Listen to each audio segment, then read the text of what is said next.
မြန်မာနိုင်ငံအကြောင်းပြောပြီးဆိုရင်မြစ်ချောင်းတွေကိုခြံထားလို့မရပါဘူးဒီမြစ်ချောင်းတွေဟာရေစီးချောင်းတွေတက်မဟုတ်ပါဘူးဒါတွေဟာတိုင်းပြည်စီးပွားရေးကနေယဉ်ကျေးမှုအထီးအရာအားလုံးကိုပုံဖော်ပေးနေတဲ့အသက်သွေးကြောတွေပါ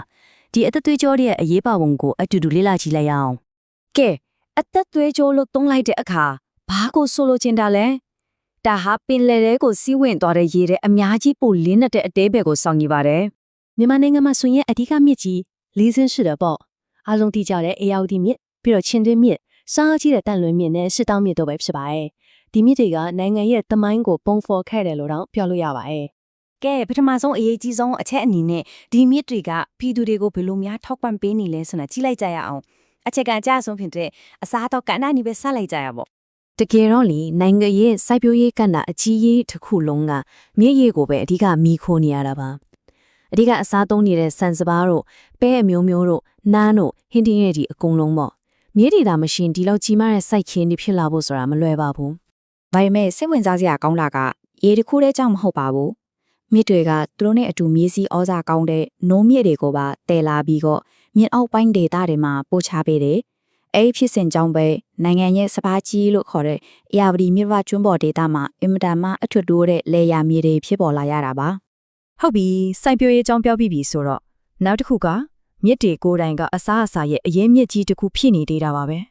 မြစ်ကမ်းတစ်ယောက်မှာနေထိုင်ကြတဲ့လူတွေလည်းဆိုရင်အရေးပါတဲ့အသားတက်ကိုပေးစွမ်းတဲ့ငါးနဲ့တခြားရေးတက်တွေဟာဒီမြစ်တွေထဲမှာပဲအများကြီးရှိနေတာလी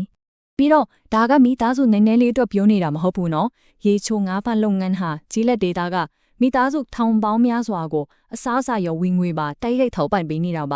ါဒါတကယ်ကိုကြီးမားတဲ့စီးပွားရေးတက်ရောက်မှုပဲပေါ့ကဲအစားတောက်နဲ့အသက်မွေးဝမ်းကြောင်းတွေတယောက်ပြီးပြီဆိုတော့နောက်တစ်ပိုင်းကိုဆက်သွားကြည့်အောင်ဒီမြစ်တွေဟာနိုင်ငံရဲ့သွေးလက်ချော်တွေလိုပဲတနေရာနဲ့တနေရာကိုရုပ်ပိုင်းဆိုင်ရာရောစီးပွားရေးအရာပါဘလို့ချိတ်ဆက်ပေးနေတယ်လဲဆိုတာကြည့်လိုက်ရအောင်အရင်တော့ဆိုရင်မော့ခင်မီအဝေးပေးလန်းနေကားလန်းနေမရှိခင်ကမြစ်တီဟာအဓိကလမ်းမကြီးတွေပဲအလုံးကမြစ်ချောင်းကိုပဲအားကိုးပြီးတွာလာကြတာဒီနေ့ခေတ်မှာတော့မှသူတို့ရဲ့အရေးပါမှုကလုံးဝရော့မသွားပါဘူးအထူးသဖြင့်အေယာဝတီမြစ်လိုမျိုးကနိုင်ငံရဲ့အလဲဘဟိုးကိုဖျက်ဆီးပြီးကုန်စည်ကူးသန်းဖို့ခရီးသွားလာဖို့အတွက်အထူးကကြရပြည်တွင်းရေလမ်းကြောင်းကြီးတစ်ခုအဖြစ်ရှိနေတော့မှာပဲဒီလိုလေးမြင်အောင်ကြည့်လိုက်ပါကျေးလက်တော်ရွာတွေကလေယာထုတ်ကုန်တွေကိုလှေတွေတင်မောတွေပေါ်တင်လိုက်တယ်ပြီးတော့မြစ်ချောင်းအကြိုင်းမြို့ပြတွေစီကိုတဲလာပြီးရောင်းချကြတယ်ပြောရရင်မြစ်တေဟာဒီပြည်တွင်းကုန်စည်စီးဆင်းမှုကွင်းဆက်ကြီးတစ်ခုလုံးရဲ့ကြောရုံမကြီးပဲဖြစ်ပါတယ်ဒီမြစ်တီရဲ့စွမ်းအားကတဲ့ယူပို့ဆောင်ရေးမှာပဲရပ်မနေပါဘူးစွမ်းရင်ထုတ်လုပ်တဲ့နေရာမှာလည်းအသုံးချကြတယ်ရေအားလက်စစ်ဆိုတာကရေစီးအားကိုသုံးပြီးထုတ်လုပ်တဲ့လက်စစ်တာပေါ့မြန်မာနိုင်ငံအတွက်တော့အထူးကကြလဲပြန်လည်ပြည့်ဖြိုးမြဲစွမ်းရင်အရေးမျိုးတစ်ခုပါပဲဒီစွမ်းအင်ကအဒူရီစီရောက်သွားလဲဆိုတော့စီကားတဲ့မြို့ပြကြီးတွေရောအစွန်ဖျားကကြီးလက်ဒီသားဒီစီကိုပါရောက်ပါတယ်တန်လွင်မြစ်လုံးမြစ်ကြီးတွေကနေထုတ်လုပ်တဲ့ခြေအားလက်စစ်ဟာတနိုင်ငံလုံးကအိမ်ထောင်စုတွေစက်ရုံအလုပ်ရုံတွေကိုမီလင့်စေပြီးလက်ပတ်နိုင်အောင်လုပ်ပေးနေတာပါ။ Okay အခုဆိုရင်မြစ်တွေ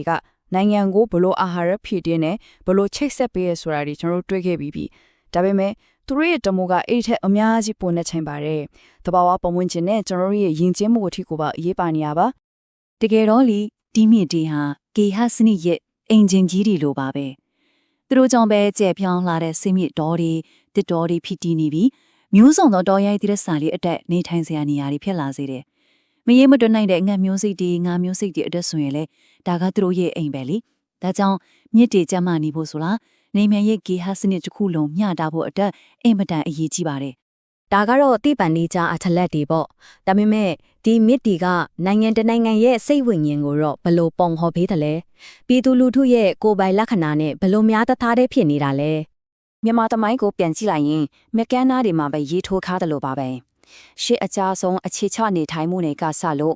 ရန်ကုန်နဲ့မန္တလေးလိုအခြားခြားကြတဲ့မြို့ကြီးတွေဖြစ်ပေါ်လာတာအထိလူယဉ်ကျေးမှုဟာရေရှိတဲ့နေရာမှာပဲအမြဲတမ်းရှင်သန်ကြီးထွားခဲ့တာပါ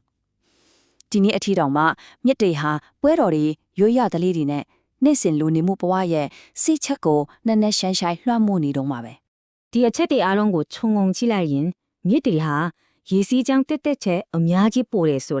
ာအယံကိုရှင်းလင်းသွားပါပြီသူတို့ဟာတကယ့်ကိုတန်ဖိုးမဖြစ်နိုင်တဲ့အမျိုးသားရေးယတနာတွေပါပဲကဲအားလုံးကိုပြန်ပြီးခြုံငုံကြည့်အောင် စိုက်ပျိုးရေးနဲ့ငါးလုပ်ငန်းကနေနိုင်ငံကိုအာဟာရကျွေးတယ်တည်ယူပို့ဆောင်ရေးနဲ့ကုန်သွယ်မှုကနေလူထုကိုချိတ်ဆက်ပေးလေရေအားရက်စစ်ကနေအိမ်နေစက်ယုံတွေကိုစွန့်ရင်ပေးလေပြီးတော့ဇီဝမျိုးစုံမျိုးကွဲတွေကိုထိန်းသိမ်းဆောင်ရှောက်ပေးရင်ကျွန်တော်တို့ရဲ့ယဉ်ကျေးကိုကိုပါပုံဖော်ပေးတယ်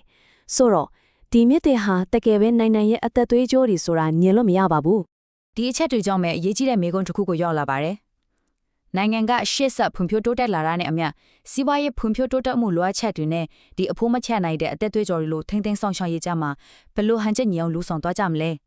နောက်လာမယ့်မျိုးဆက်တွေတဲ့ဒီအသက်သွေးကြော်တွေဆက်လက်စီးဆင်းနေဖို့ဘလို့ကာကွယ်သွားကြမလဲဒါကတော့အလုံးအတွက်စဉ်းစားစရာပါပဲ